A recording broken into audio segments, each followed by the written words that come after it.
Lâu nữa rồi nè. Bây giờ thế rồi nhiều nữa. Xuống chỉ bánh sinh nhật cho chị Chi đây. Mấy năm nữa em chắc về em trả.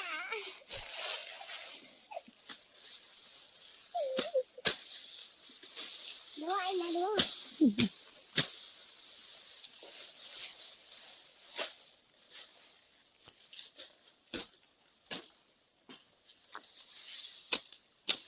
Em phải cắt đồ 2 ngày đấy. Đây là tí em không có sống rồi. Đi cũng chả có một cái.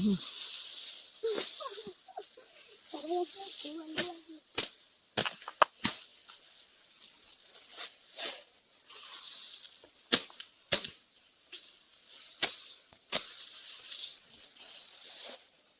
Chỗ ít thà thì hơn đi ha. Lại này tên lẩu tà này rồi à. Cái thằng đó tham gia mình không khó thế chỉ có thấy gì nữa. Tham gia phải tham nó là 20 triệu. Cái chết đó là xây. Lỡ tổ xì ta. Mà là không có một bà chê phê tổ xì. Trong hàng nghề này. Không được lắm à. Em bảo em về là nếu em rủ chị đi chơi thì em nói rồi. Hiểu em. Nhờ chỉ một con thì chi mà thì cao thủ rượu. Nó có chỉ thế mà em đi lấy dầu thì nó mua không thấy nha. Do là dầu mua không cho chị nó mà chị là muốn. Ta ở chi thiền ta sữa kề. Ta cho mỗi cốc rượu xuống này. Nếu là đi gọi đi uống cà phê đôi khi nó còn không được sống. Này thì được bao à? Cái này bạn thân nó ở đây chỉ có xuống chơi là. Mình bạn thân từ. Nè, cận để họ sẽ những một bạn thân chơi sinh hồ nhé. Để quen ở trên Facebook đi. Chính này nào. Kiểu những người xinh gái ấy. Thường khu có nhiều đứa thích ấy. Đấy mà bạn Thanh nói thẳng là người yêu đi cho nhanh.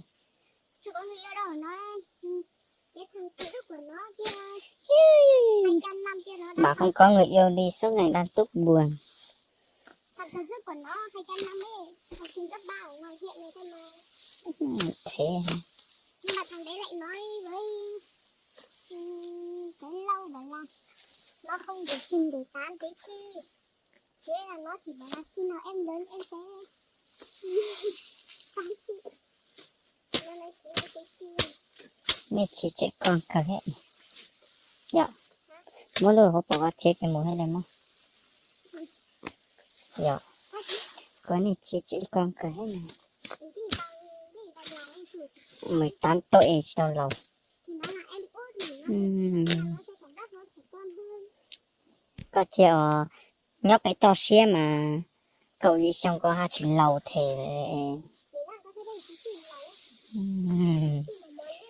cáp chờ thầu thì giao ý tí nhà khóa 17 tuổi hình cá tư hơi hồi rò này tí là từng câu lầu cũng tò mò tập chuyện thôi mình lậu thấu này nhưng mà thì cứ lo là cứ một khó tình là sau cứ lo là cứ một tình là sau giọng ấy dạ cứ mơ ni na mơ nó rồi